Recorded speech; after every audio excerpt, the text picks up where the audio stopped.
Bismillahirrahmanirrahim. Assalamualaikum warahmatullahi wabarakatuh. Alhamdulillahi rabbil alamin. Assalatu wassalamu ala rasulina al-amin wa ala alihi wa sahbihi ajma'in. Subhanaka la ilma lana illa ma 'allamtana innaka antal alimul hakim. Wa la hawla wa la quwwata illa billahil aliyyil azim. Allahumma la sahla illa ma ja'altahu sahla wa anta taj'alul huzna in syi'ta sahla. Alhamdulillah, sidang hadirin muslimin dan muslimat yang dirahmati Allah sekalian. Pada malam ini kita dapat sama-sama sekali lagi mendirikan Ramadan kita. Mudah-mudahan kita masih lagi di bawah rahmat Allah untuk sama-sama merebut kelebihan-kelebihan yang telah dijanjikan oleh Allah Ta'ala pada bulan yang penuh barakah ini. Dan insya-Allah pada malam ini sama-sama kita akan melihat satu daripada firman Allah Subhanahu wa taala yang terkandung dalam buku hijau yang telah disediakan oleh pihak penganjur kemah Ramadan kita. Ayat 155 daripada surah An-Nisa. A'udzubillahi minasyaitonir rajim. فبما نقضهم ميثاقهم وكفرهم بآيات الله وقتلهم الأنبياء بغير حق وقولهم قلوبنا غلف بل طبع الله عليها بكفرهم فلا يؤمنون إلا قليلا. صدق الله العظيم. Yang bermaksud, maka kami lakukan terhadap mereka beberapa tindakan disebabkan mereka melanggar perjanjian itu dan kerana kekafiran mereka terhadap keterangan-keterangan Allah, dan mereka membunuh nabi-nabi tanpa alasan yang benar dan mengatakan hati kami tertutup. Bahkan sebenarnya Allah telah mengunci mati hati mereka kerana kekafirannya. Kerana itu mereka tidak beriman kecuali sebahagian kecil daripada mereka.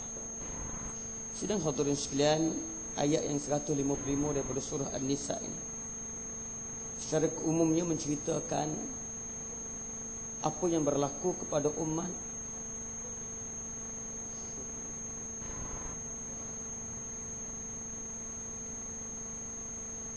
ayat 155 daripada surah An-Nisa ini menceritakan tentang sifat perangai ahli kitab, khususnya kepada orang-orang Yahudi, umat-umat yang terdahulu yang telah diturunkan kepada mereka kitab daripada Allah sebelum diturunkan kitab yang terakhir kepada umat yang terakhir, iaitu umat Nabi Muhammad sallallahu alaihi wasallam. Menceritakan bagaimana ayat yang 5 ayat yang sebelum daripada ayat ini menceritakan sifat ahli kitab yang sangat-sangat dimurkai oleh Allah Ta'ala ialah apabila Allah Ta'ala turunkan kepada mereka para nabi dan rasul yang bertugas membimbing mereka kepada kebenaran. Allah Ta'ala turunkan kitab sebagai panduan kehidupan mereka, tetapi mereka kufur dengan segala yang telah Allah Ta'ala turunkan. Rasul dan para nabi dibunuh oleh mereka. Kitab yang Allah Ta'ala turunkan tidak dijadikan panduan dalam kehidupan mereka. Maka Allah Ta'ala rakamkan peristiwa itu di dalam Al-Quran sebagaimana dalam ayat yang kita baca, ketika mana Allah Ta'ala menceritakan maka dengan sebab kekufuran mereka, dengan sebab mereka itu kufur dengan ajaran yang Allah Ta'ala waktu, dengan sebab mereka itu bertindak membunuh para nabi dan rasul yang telah diutuskan oleh Allah, dengan sebab mereka ini melanggar segala batas perjanjian yang telah ditetapkan oleh Allah Ta'ala kepada mereka, akhirnya Allah Ta'ala menceritakan kepada kita bagaimana Allah Ta'ala jadikan satu hukuman yang berat, yang mana disebut dalam ayat 155 ini satu hukuman yang kita tak terasa dia sebagai satu hukuman daripada Allah. Apabila ahli kitab, orang-orang Yahudi yang telah menerima kitab sebelum daripada ini, apabila mereka dihukum, mereka kata qulubuna ghulf, hati kami dah tertutup, tak boleh nak terima dah, tak faham, tak mengerti apa yang diajarkan oleh para nabi dan rasul. Bal Allah Ta'ala kata sebenarnya hati mereka tertutup tadi ada sebab. Hati dia tak boleh nak terima ada ajaran Allah Ta'ala ni ada sebab. Sidang hadirin sekalian, kita hari ini alhamdulillah kita rasa kita bertuah hidup sebagai orang Islam. seorang muslim yang menganut agama yang telah diturunkan oleh Allah Ta'ala kepada kita. Tetapi dalam kehidupan sehari-hari kita sidang hadirin sekalian, kita terasa ataupun tidak terasa, ataupun kita pernah muhasabah ataupun tidak, sebelum bulan Ramadan Al-Mubarak ini, sebanyak mana amalan perintah Allah Ta'ala yang kita tahu, dia sebagai perintah Allah Ta'ala kita buat, dan sebanyak mana perkara-perkara yang Allah Ta'ala larang, perkara yang Allah Ta'ala marah, yang Allah Ta'ala tak bagi kita buat, tapi kita buat dalam keadaan kita sedar. Sidang hadirin sekalian, Allah Ta'ala ajar kita dalam ayat ini, disebut oleh ahli mufassirin, ahli kitab tafsir Munir antaranya, disebut pengajaran yang pertama daripada ayat ini, pada kisah yang telah disebut dengan dalam ayat-ayat sebelum daripada ayat ini. Yang pertama sekali, apabila manusia yang telah diturunkan kepada mereka Alkitab, dan kita umat Nabi Muhammad ni, Allah Ta'ala tu Al-Quran, Allah Ta'ala dah hantar kepada mereka Rasul dan Nabi untuk menyampaikan ajaran Allah. Apabila mereka kufur, tidak ikut, tidak laksanakan, tidak menjadikan kehidupan mereka selaras dengan apa yang Allah Ta'ala turunkan, satu. Yang kedua, apabila mereka tidak menjadikan Nabi dan Rasul ini sebagai ikutan mereka. Dan yang ketiga, mereka buat tak endah, tidak terasa gerung, tidak terasa bersalah melakukan perkara yang Allah Ta'ala marah, Allah Ta'ala akan turunkan hukuman kepada manusia. Dan umat Nabi Muhammad ni, antara kelebihan dia, Allah Ta'ala tangguh. Hukuman ni Allah Ta'ala tangguh hingga dah Allah Ta'ala akan balas yaumul hisab, pada hari pembalasan di akhirat pula. Umat Nabi Nuh, Allah Ta'ala hancurkan masa tu juga. Umat Nabi Lut, Allah Ta'ala hancurkan masa tu juga. Umat Nabi Muhammad kita ni, Allah Ta'ala lok kita sampai ke akhirat. Tapi ingat sidang hadirin sekalian, sedar ataupun tidak sedar, Allah Ta'ala waktu satu balasan yang cukup dahsyat, iaitu apabila Allah Ta'ala matikan hati kita. Allah Ta'ala matikan hati kita. Mungkin kita kata, bapa Allah Ta'ala mati hati kita? Allah Ta'ala dah mati, dah tutup dah hati kita, tak terima hidayah kita. Nyanyalah kita ni. Sebenarnya Allah Ta'ala nak bagi tahu, Allah Ta'ala tidak saja-saja mengunci ataupun teri hati manusia daripada terima hidayah, menutup hati manusia daripada terima hidayah Allah Ta'ala ni, melainkan dengan sebab perbuatan mereka sendiri. Sidang hadirin sekalian, antara cerita ayat ni sebelum ni cerita tentang orang Yahudi. Orang Yahudi ni, antara dosa besar dia adalah fabima naqdihim mitsaqahum. Dia ni langgar perjanjian. Orang Yahudi ni langgar perjanjian. Masa dia bersama Nabi Musa, apabila Nabi Musa ajak dia beriman, macam-macam alasan dia bagi. Macam-macam alasan dia bagi. Dia minta Nabi Musa minta supaya Allah Ta'ala jelma depan dia dengan jasad sebagai makhluk sebagaimana manusia biasa dia nak tengok. Kalau dia boleh tengok Allah, baru dia nak beriman. Ni pesen perangai orang Yahudi. Ayat yang Cik Imam kita baca tadi, cerita bagaimana dia minta waktu turun dia panggil hidangan daripada langit.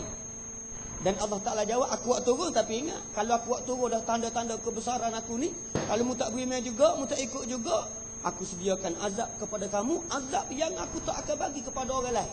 Paling dahsyat sekali. Sidang hadirin sekalian, orang Yahudi ni, apabila Allah Ta'ala bagi pertolongan kepada dia di Tur Sina, di Mesir ni, apabila dia berjanji dengan Allah Ta'ala dengan beberapa perjanjian, dia langgar. Apabila dia langgar, Allah Subhanahu Wa Ta'ala nak sebut, apabila kamu dah langgar perjanjian Allah Ta'ala, apabila kamu tidak ikut dah ajaran Rasul yang Allah Ta'ala waktu tu, maka dengan sebab itulah cara Allah Ta'ala nak hukumnya, Allah Ta'ala pun tutup hati dia daripada terima hidayah. Kita ni, kalau dia Allah Ta'ala tutup hati kita daripada terima hidayah, sidang hadirin sekalian, bagai itu kita tidak akan bahagia di dunia, dan azab menanti kita di akhirat. Ini penyakit besar, azab yang paling besar yang kita tak serak hari ni. Kita kalau mari tsunami ke, mari gempa bumi ke, kita serak itu bala Allah Ta'ala, kita serak azab, kita serak takut, kita serak gerung. Tapi kita tak serak, tak pernah terasa takut, tak pernah terasa gerung. Allah Ta'ala tutup pintu hati kita daripada terima hidayah Allah. Ini benda besar. Dan antara benda yang kita nak ambil malam ni, perkara yang boleh menghalang ataupun menjadi penyebab kepada Allah Ta'ala tutup pintu hati kita daripada terima hidayah Allah, ialah yang pertama sekali, kita tidak ikut ajaran Islam yang terkandung dalam kitab yang Allah Ta'ala waktu Al-Quran. Antara sifat orang Yahudi juga ataupun ahli kitab yang Allah Ta'ala marah ialah apabila Allah Ta'ala buat turun, dia ambil separuh hak kena dengan nafsu dia, hak tak kena separuh lagi dia tak ambil. Dan dalam tafsir Al-Munir dia sebut Allah Ta'ala buat turun kepada kita Islam, dan Allah Ta'ala suruh kita beriman dengan Allah Ta'ala ni. Iman kita ni kena semua sekali. Tak boleh kita beriman separuh, tak beriman separuh. Kalau kita tak beriman separuh, maksudnya kita tak beriman semua sekali. Kalau kita kata dok kita beriman separuh, sikit lah, sebahagian je kita tak beriman. Kita tak beriman sikit tu maksud dia semua sekali kita tak beriman. Allah Ta'ala tak terima dah iman kita. Nah, jadi sidang hadirin sekalian, ini benda yang kita kena kaji. Yang pertama, penyebab kepada Allah Ta'ala tutup hati kita. Antaranya, yang pertama yang Allah Ta'ala kata penyebab ialah kita tidak beriman sepenuhnya dengan ajaran yang Allah Ta'ala waktu itu. Yang kedua, penyebab juga adalah kita tiru perangai orang Yahudi. Orang Yahudi ni memang dia tak pernah menepati janji, khususnya dengan orang Islam. Sebab Allah Ta'ala apa sebut, walan tarda ankal yahud walan nasara hatta tattabi'a millatahum. Sehingga mu ikut dia baru dia akan suka kamu. Bagaimana mu tak ikut dia, dia akan buat macam-macam perancangan. Kita tengok saudara-saudara yang se-Islam dengan kita di Palestin. Kita hari ni masya-Allah sembahyang tarawih dalam kemah Ramadan ekor, masya-Allah. Nah, masjid-masjid besar tak ada ekor. Kita sembahyang sini ada ekor, masya-Allah kelebihan. Kalau panas pun tak surah panas kita, hujan pun tak basah insya-Allah. Saudara kita di Palestin, masya-Allah, tidak seseronok ini mereka solat tarawih. Kenapa? Mereka berhadapan dengan orang Yahudi. Sejarah orang Yahudi ni, kita bukan nak kecek tentang orang Yahudi sangat, tapi kita tak siap perangai orang Yahudi itu duduk kita. Kita tengok di Palestin, saudara kita di Palestin, bagaimana nak menghadapi orang Yahudi ni apabila mereka dengan tajaan mereka memperkenalkan sistem demokrasi di Palestin. Nak mereka ikut sistem demokrasi. Sahabat-sahabat kita di Palestin masuk tubuh parti politik antaranya Hamas. Bertanding benar. Qadarallahu lahu. Dengan kuasa Allah Ta'ala mereka benar nak boleh mereka. Tapi selama mana mereka dibenarkan memerintah, akhir sekali mereka ditekan dengan segala bentuk penekanan, dan mereka dipaksa untuk kekuasaan mereka dirampas balik. Walaupun mereka benar secara resmi mengikut sistem demokrasi. Sebab sedang hadirin sekalian, ini orang Yahudi ditakkan bagi kesenangan kepada orang Islam. Kita pun kena bersedia. Sebab itulah kita orang Islam diajar dengan ilmu jihad. Sebab orang Islam ni dia tidak ada istilah mengaku kalah. Tidak ada istilah kalah bagi orang Islam. Tak boleh dengan cara ni, dia guna cara lain. Tak boleh dengan cara ni, guna cara lain. Akhir sekali, tak boleh cara tak ada arah. Dia cara hak aman, cara secara aman tak boleh. Maka mereka menjadikan jihad jalan terakhir, jihad bersenjata. Kita mungkin tak sampai situ lagi, tapi kita kena ingat, orang Islam dia tak akan mengaku kalah. Kalau dia buat, orang tekat, dia pergi lagi, orang tekat, dia kona aku ni, orang tekat, dia kona aku ni, orang tekat. Akhir sekali, dia akan tepuk. Ini sifat orang Islam. Sebab dia umat yang paling mulia di dunia. Dia tak ada istilah mengaku kalah. Ini sifat orang Yahudi yang kita kena sedar. Kita di Malaysia pun begitu juga. Apabila kita nampak dah ajaran Islam di tempat kita ni, alhamdulillah kita serah molek. Tetapi sebanyak mana ajaran Islam dilaksanakan, dan kita serah ke tak banyak lagi ajaran Islam yang kita tahu, yang sepatutnya kita boleh buat, tapi kita tak boleh buat. Kenapa? Kerana dihalang. Kerana dihalang. Maka sebenarnya sedang hadirin sekalian, amba nak ajak dan penghujung ucapan ini, nak ajak sedang hadirin sekalian pada bulan Ramadan yang penuh mubarak ini, kita kena belajar ini sifat orang Yahudi. Sifat orang Yahudi ini dia akan benci selama-lamanya kepada orang Islam. Maka perancangan dia macam-macam. Dia gunalah apa-apa sistem sekalipun, tujuan dia nak melemahkan kita. Dan kalau kita buat perjanjian dengan dia, dia tak akan tepati janji. Ini sifat orang Yahudi. Kita orang Islam kalau ada sifat ni, serupa dengan orang Yahudi juga.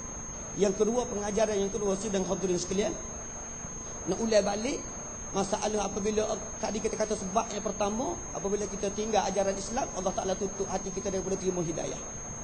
Yang kedua, apabila kita tidak menjadikan Rasulullah sebagai qudwah. Bahkan kita pelekeh nak pula ajaran Nabi. Sunnah Nabi kita pelekeh, hak Nabi buat kita buat nganyi. Ini juga menyebabkan Allah Ta'ala waktu azab paling besar sekali, iaitu Allah Ta'ala tutup hati kita daripada terima hidayah.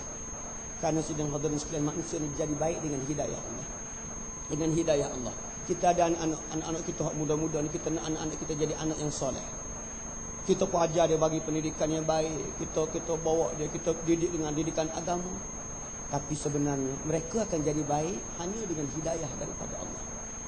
Tak cukup. Mak kita dah ajar tu sebagai proses untuk mendapatkan hidayah. Kalau Allah Ta'ala tak waktu menghidayah, mereka tak akan jadi baik sampai bila-bila. Dia akan jadi baik hanya dengan hidayah Allah. Jadi kalau kita nak anak-anak kita, masyarakat muda-mudi kita jadi baik, kita kena buat perkara yang menyebabkan Allah Ta'ala ni suka nak campur hidayah dia kepada masyarakat. Barulah masyarakat kita menjadi masyarakat yang baik. Dan itulah dia sedang hadirin sekalian, apabila Allah Ta'ala yang disebut oleh ahli kitab, musuh-musuh Islam, qulubuna ghulf, dia kata hati kami ni tak terbuka, nak macam mana? Allah Ta'ala kata dah, bal taba'allahu 'alaiha bikufrihim. Allah Ta'ala tutup tadi, bukan saja-saja Allah Ta'ala tutup hati mereka daripada terima hidayah. Sebab kamu sendiri kufur dengan ajaran Allah, hukuman yang paling dahsyatnya ialah Allah Ta'ala tutup peteri dah hati daripada terima hidayah. Apabila tak terima hidayah, mereka ni akan menjadi manusia yang akan menerima azab yang paling dahsyat di akhirat. Jadi sidang hadirin sekalian, peluang yang masih ada kepada kita, insya-Allah. Sikit kita mengharapkan kita sempat sampai ke penghujung Ramadan. Kita masih ada lagi 20 hari, insya-Allah. Ramadan ini, walaupun Ramadan yang ada 20 hari, kita ni tak tahu dia siapa aku nak 20 hari tu. Nah, kita tak tahu. Cuma kita doa, ya Allah, tolonglah. Bagilah aku biar dia 20 hari lagi, sebab dalam masa 20 hari ni banyak perkara aku nak buat. Kita minta dengan Allah Ta'ala, minta dengan dia. Dan sampai kita doa untuk kita, Allah Ta'ala ampun dosa kita, Allah Ta'ala bagi kesenangan, kebahagiaan kepada kita. Kita tolonglah juga minta, ya Allah, tolonglah bagi hidayah kepada masyarakat aku, orang kampung aku, orang negeri aku. Bagilah hidayahmu kepada umat aku, supaya mereka ni selamat daripada penyakit yang paling dahsyat, iaitu penyakit Allah Ta'ala teri hati mereka daripada terima hidayah Allah. Dan ini penyakit yang paling dahsyat, tak ada manusia boleh berubat. Sedang hadirin sekalian, kuncinya duduk di sisi Allah Subhanahu Wa Ta'ala semata-mata. Mudah-mudahan insya-Allah kita semua menjadi golongan manusia yang layak menerima hidayah Allah Subhanahu Wa Ta'ala, dan doa-doa kita dimakbulkan oleh Allah Subhanahu Wa Ta'ala, dan doa-doa kita tak disampai juga kepada orang lain. Mereka akan bersama-sama dengan kita, insya-Allah. Aku lu qauli hadza, astaghfirullah li wa lakum. Assalamualaikum warahmatullahi wabarakatuh. Waalaikumsalam.